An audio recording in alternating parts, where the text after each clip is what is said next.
From Sinestro betraying the Green Lanterns to the Flash's final Batman cameo, here are 10 DC movie cliffhangers that will never be resolved. Several of DC's post-credits scenes and cliffhanger endings will never be addressed due to reboots, cancelled sequels, and movie franchises that came to an end. DC's movie history includes several franchises and standalone entries, not just the DCEU or Christopher Nolan's Dark Knight trilogy.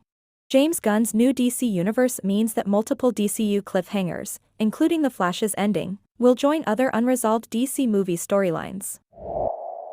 Shazam's post-credits scene teased that Mr. Mind, an obscure Shazam villain, would be the antagonist in the sequel. However, Shazam, Fury of the Gods mostly ignored the first film's Mr. Mind scene and featured the daughter of Atlas, 3 characters that are not from the comics, as the main villains instead. That said, Fury of the Gods did acknowledge Mr. Mind, who returned for yet another post-credits scene. Both Dr. Savannah and Mr. Mind briefly appeared in Fury of the Gods ending, teasing that they would still make a move against Shazam. However, Shazam 3 is not happening, and it is unlikely that the Mr. Mind teases lead anywhere.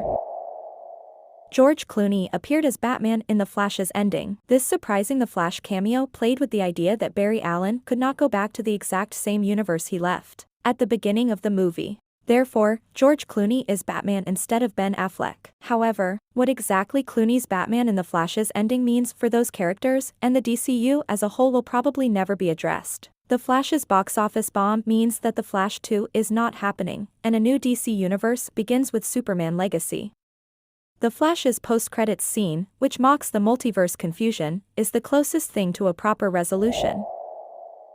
Linda Carter, who played Wonder Woman in the Wonder Woman TV series, had a brief but important cameo in Wonder Woman 1984.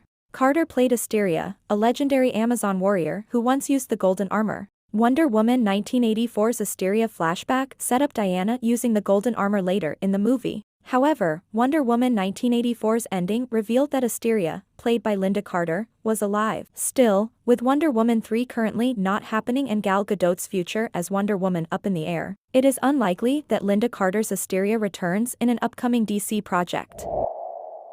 John Blake, the Dark Knight trilogy's version of Robin, presumably becomes the new Batman at the end of The Dark Knight Rises. Nolan's Batman movies focused on the idea that Batman was a symbol and that anyone could wear a mask. John Blake was a nod to the many Batman sidekicks that used the name Robin, but he was also a way for Nolan to summarize the Dark Knight trilogy's legacy message. Bruce Wayne faked his death and retired, leaving the Batcave for John Blake. However, Nolan doesn't plan to make another superhero movie. With no Christopher Nolan Batman 4 on the way, Blake will never be Batman on screen. Catwoman seemingly died at the end of her final confrontation with Batman and Max Schreck in Batman Returns. However, Batman Returns ending shot reveals that Catwoman was alive. The studio was impressed with Michelle Pfeiffer's Catwoman and wanted to leave the door open for the character to return in another movie. In fact, even after Tim Burton didn't return for Batman 3 and the franchise went to Joel Schumacher, there were still plans for a Burton-produced Catwoman movie starring Michelle Pfeiffer. This Catwoman solo movie would have seen Selina Kyle dealing with memory loss after the events of Batman Returns. A Michelle Pfeiffer Catwoman movie never happened, and this project was reworked into the 2004 Catwoman film starring Halle Berry as the original character Patience Phillips. While Catwoman, 2004, has a Batman Returns Easter egg, what happened to Selina Kyle was never addressed in any DC movie. Not even Michael Keaton's return as Batman in The Flash addressed what happened to Catwoman. Ryan Reynolds' Green Lantern movie was supposed to be the beginning of a DC movie franchise. Not only did Green Lantern, 2011, set up major DC players such as Amanda Waller, but it teased villains for Green Lantern 2, namely Star Sapphire and Sinestro. Mark Strong's Sinestro, one of the best things about Green Lantern, was still fighting for the Green Lantern Corps during the movie. Green Lantern's post-credits scene saw Sinestro harvesting the power of Parallax and becoming a Yellow Lantern. Green Lantern 2 never happened, and a Yellow Lantern Sinestro played by Mark Strong never appeared in any other DC movie. Henry Cavill's Superman in Black Adam's post-credits scene was the beginning of one of the most confusing moments in DC's recent movie history. Cavill had played Superman for the last time in 2017's Justice League, and the actor's future as the Man of Steel was up in the air. After years of rumors, Cavill returned as Superman for Black Adam's post-credits scene, in which Amanda Waller called Superman to deal with Black Adam. However, shortly after Black Adam premiered, a new DC universe was announced. DC Studios is producing Superman Legacy, a Superman movie reboot, and Cavill will no longer play Superman. Likewise, Dwayne Johnson's Black Adam is not returning.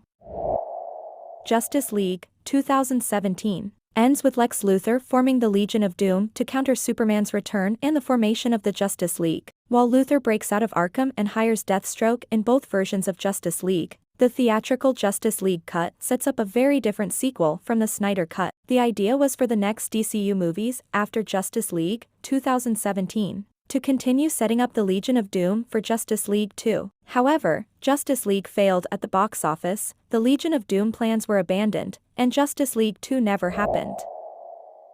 Lex Luthor's scene with Deathstroke in Zack Snyder's Justice League set up the solo Ben Affleck Batman movie that never came to be. Before Justice League was released, Ben Affleck tweeted a Deathstroke costume test, teasing that Slade Wilson was going to be the villain of his Batman movie. The idea was for Deathstroke to seek revenge against Batman and take everything from Bruce Wayne. This would have started with Slade learning that Bruce Wayne was Batman from Lex Luthor in Justice League. However, Affleck's Batman movie did not happen, and Joe Manganiello never returned as Deathstroke in the DCU. Perhaps the biggest DC cliffhanger that will never be resolved is Darkseid getting his armada ready to invade Earth. In Zack Snyder's Justice League, Snyder's Justice League movie was supposed to be first entry in a Justice League trilogy. That would have covered Darkseid's invasion of Earth, Superman's fall to the anti-life equation, and the Nightmare timeline. As teased in Cyborg's vision of the future, Darkseid would have beaten the Justice League in Justice League 2. Lois Lane would have been killed, and Darkseid would have turned Superman into one of his generals using the anti-life equation. However, a Zack Snyder Justice League sequel did not happen.